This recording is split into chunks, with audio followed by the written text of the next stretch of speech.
अंत भला तो सब भला। यूपी में आखिरकार सपा और कांग्रेस का गठबंधन तय हो गया और सीट शेयरिंग का फॉर्मूला भी फिक्स हो गया, यानी कि 63 और 17। जहां सपा के पास 63 सीटें होंगी लोकसभा चुनाव में लड़ने के लिए, तो वही कांग्रेस के पास 17 सीटें होंगी। यानी कि अखिलेश यादव ने यहाँ बड़ा दिल दिखाया।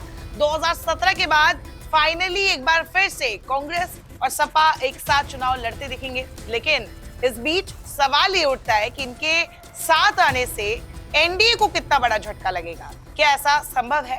तो इसका जवाब ये है कि सपा और कांग्रेस के सामने चुनौती काफी है, लेकिन ऐसा संभव है क्योंकि अब जो गैर बीजेपी वोटर्स होंगे, जिन्हें बीजेपी को वोट नहीं करना, जिन्हें एनडीए खेमे को वोट नहीं करना, उनके पास सपा और कांग्रेस का ऑप्शन होगा। एक और चीज है कि जहां अब चुनाव में अगर सपा और कांग्रेस अलग लड़ती तो हमें पता है कि इन दोनों दलों का जो मुख्य वोटर है वो है ओबीसी और मुस्लिम वोटर। तो ये दोनों वोटर्स जहां पहले अलग लड़ने की स्थिति में बट जाते, अब वो नहीं बटेंगे। अब वो बीजेपी के अलावा सपा और कांग्रेस में रहेंगे। तो अब इनके पास चुनौती ये है कि इनको वोट ट्रांसफर स्थिर रखना होगा, वोट प्रतिशत बढ़ाना होगा। 2019 के चुनाव की बात करें तो उस वक्त कांग्रेस को सिर्फ एक लोकसभा सीट मिली थी, रायबरेली। उसके अलावा बीएसपी को सबसे ज्यादा सीट मिली थी, यानी कि लगभग 10 लोकसभा सीटें। वही जो सपा है, अखिलेश यादव, उनको सिर्फ 5 सीटें मिली थी।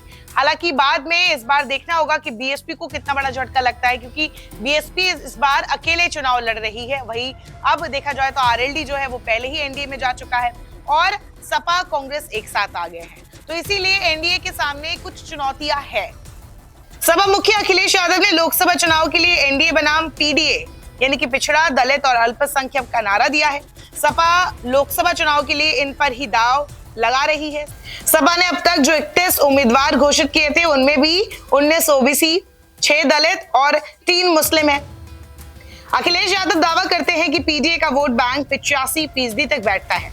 अब ये तो समय बताएगा कि उनकी इसमें कितनी हिस्सेदारी बैठती है।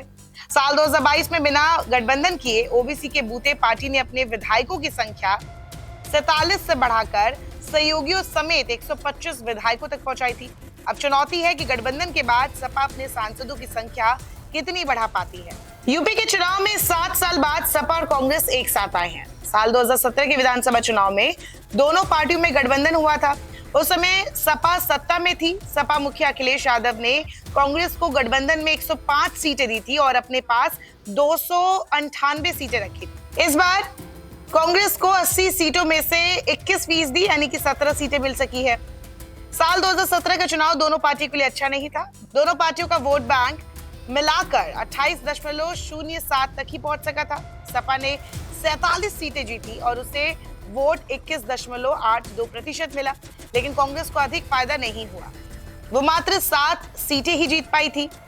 अब इस बार कांग्रेस सपा के सामने चुनौती है कि वे कितना मत प्रतिशत बढ़ाने में कामयाब होते हैं। 2019 की बात करें तो सपा तो 5 सीटों पर जीती, क्योंकि अब की सपा कांग्रेस साथ में है।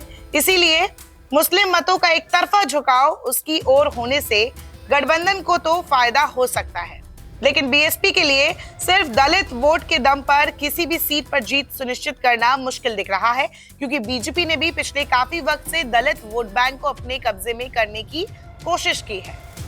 अब जानकार मानते हैं कि जिस तरीके से यूपी में सपा और कांग्रेस के बीच ये गठबंधन तय हुआ है, सीट फॉर्मूला तय किया गया है और अखिलेश यादव ने बड़ा दिल दिखा ही दिया है। इसके बाद अगर फायदे की बात करें तो फायदा कांग्रेस को हो सकता है, क्योंकि यूपी में अब कांग्रेस के लिए एक दरवाजा खुला है जो अखिलेश यादव ने खोला है और एक मौका दिया है कि उनकी जो जनाधार कांग्रेस का था, जो कि छिटक गया था, वो उसे वापस पा सके। इसके जरिए वो सपा के मुस्लिम वोटर्स हो चाहे ओबीसी वोटर्स हो, उसको भी अपनी ओर खींचने का जो प्रयास है वो कर सकती है।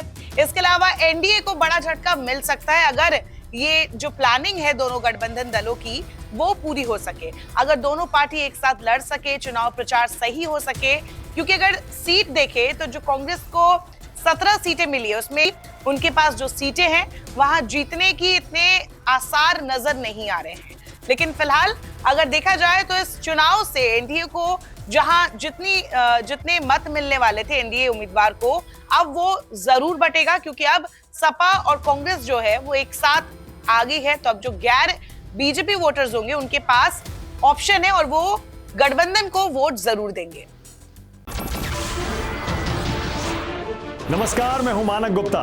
अगर आपको हमारा ये वीडियो पसंद आया हो तो इसे लाइक और शेयर जरूर करें, और हां, हमें सब्सक्राइब और फॉलो करना ना भूलें ताकि आप देश और दुनिया की कोई खबर मिस ना करें। तो जुड़े रहिए हमारे साथ और देखते रहिए न्यूज़ 24।